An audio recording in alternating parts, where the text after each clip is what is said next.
Naku, napakaganda ng pag-uusapan natin ngayon dito, mga kababayan, dahil nasupalpal na talaga to si Cayetano, mga kababayan. Supalpal na. Oo, 'di ba? Sobrang ano na ito. Mm. Sobrang kahihiyan na. Ang inabot po ni Cayetano, 26 million viewers pa like and share po ng ating live, ano? Mm. So ayun, sa mga kababayan natin, Luzon, Visayas, Mindanao, maging sa Europa hanggang Estados Unidos, magandang tanghali, umaga, hapon, gabi. Ayan sa inyong lahat, saan man kayong sulok ng mundo naroon, ito po muli ang inyong lingkod, Birador Pico at your service. Ayan. Ayan mga kabenggador. Sa mga kabenggador din natin na lagi nakasubaybay dyan, maraming salamat po. Okay, syempre, as usual, mga kababayan, hahandugan natin ng matindi na naman ng Senado. Hahandugan na naman natin sila ng matitinding pambabara. Nino po? Of course, ni Birador Pikwa, mga kababayan. Di ba? Kasi ang balita ko, medyo nung nakaraang live natin, mga kababayan, naku, mukhang marami nakapansin.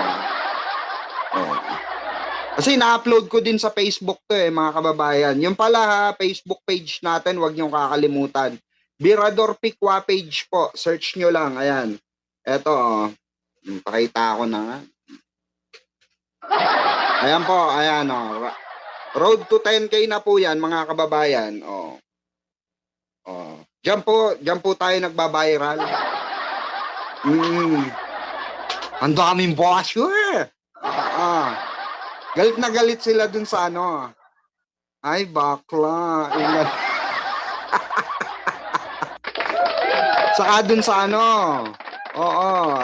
Yun sa Anli Sabaw, mga kababayan, ni Sara Lustay Duterte. Di ba? Wala namang masama ron. Pinromote pa nga natin di ba? Masaya pa nga tayo, pinopromote natin yung ano niya, Anli Sabaw with Skyflakes. Di ba? Kung napipikon, mga asartalo pikon, mga DDS. Purihin mo, galit. Laitin mo, galit. Talaga tong mga DDS, abnormal no? Abnormal malala. Diba? Hindi mo maintindihan kung saan tayo lulugar.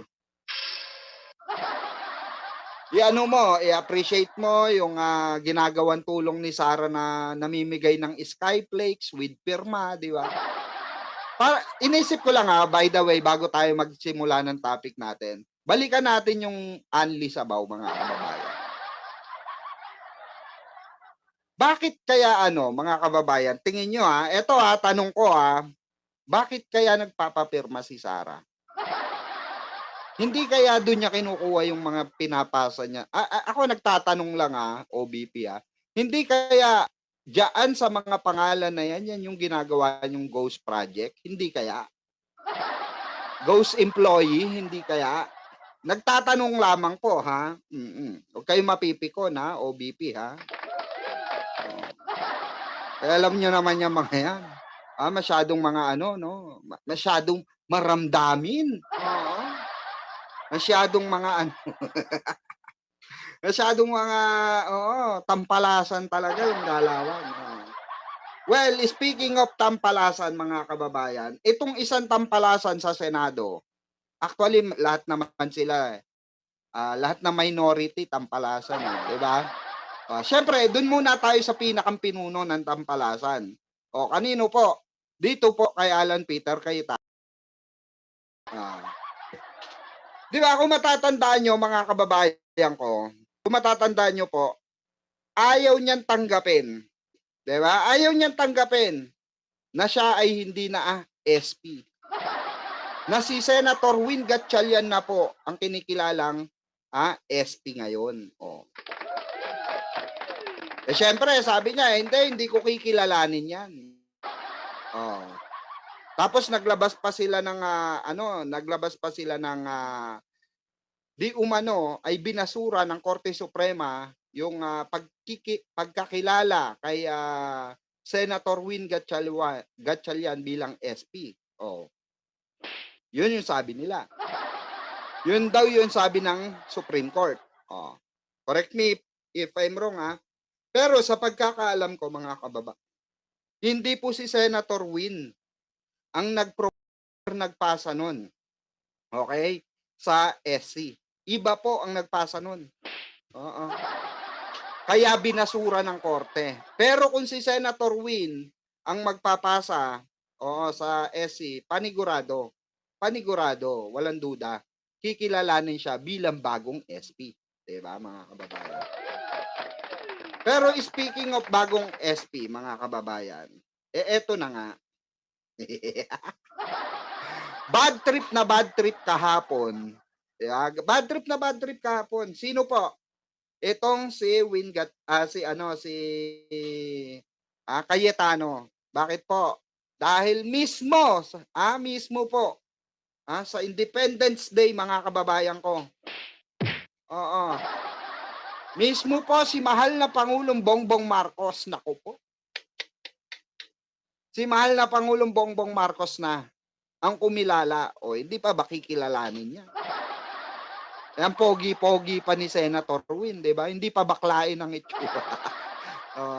Ba't ba nagtre-trending yan? Kayo, mapanglait kayo, no? Mga DDS, nilalait si Cayetano nyo. Loko-loko talaga tong mga viewers natin. Ay, shoutout sa inyo, shoutout po.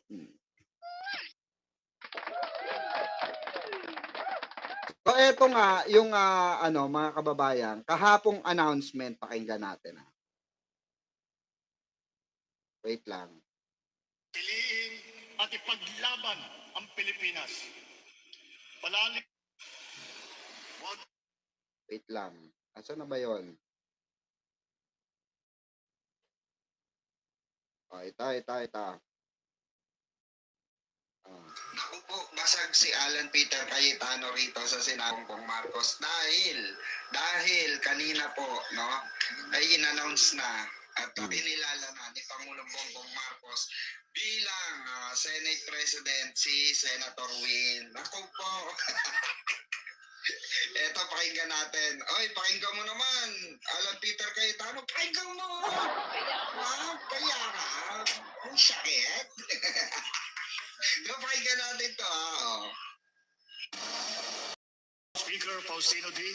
and the honorable members of the House of Representatives, Senate President Pro Tem Sherwin Gatchalian, Ay! Diplomatic Corps, the Dean of the Diplomatic Corps and the Apostolic Nuncio to the Philippines, narinig nyo? Nagpalakpakan pa? Diba? Nagpalakpakan pa yung mga tao. Dahil bakit po? No? Dahil kinilala po ni Pangulo at ng kabuuan ng administrasyong Pangulong Bongbong Marcos na si Senator Win na ang bagong SP. Di ba? Kaya kahapon, kababayan, siyempre as usual, na-hurt siya eh. Na-hurt siya. Sabi niya sa live niya, na-hurt ako eh. Kailangan ko ilabas to.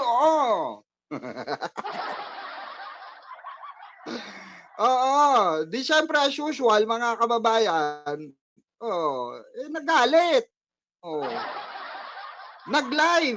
Nag-live po siya. Anong sabi niya, mga kababayan, sa kanyang live? Hindi pa rin daw niya kikilalanin dahil hindi naman daw nakasaad sa haligang batas na pag ni-recognize ka ng Pangulo ay ikaw na ang hihirangin. Diba? Tigas ng mukha, no? Tigas ng kipay nito, no? Diba?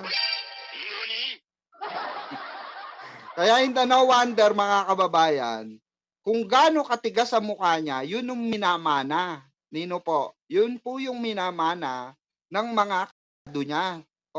Sa Duterte Block. Yun yung minamana. Kaya nga po, 'di ba? Nagmamatigas sila nagmamatigas po sila na papasukin, okay? Papasukin ang ang 18 ex-Marines diyan po sa Senado, mga kababayan. Kasi bakit? Matigas ang mukha ng amo nila. 'Di ba? Matigas ang mukha ni Alan Peter Cayetano, mga kababayan. Natural, mga kababayan ko. Di yung mga alipores niya, matigas din ang mukha. 'Di ba? Ah. Gangster, you know, we do that better than anybody. I bet you got it twisted, you don't know who to trust. So many player hating niggas trying to sound like us. Say they ready for the front, but I don't think they know it. Straight to the depths of hell is where them cowards going. Well, all you still down, nigga, holler when you see me. And let these devils be soft for the day they finally free me. I got a caravan of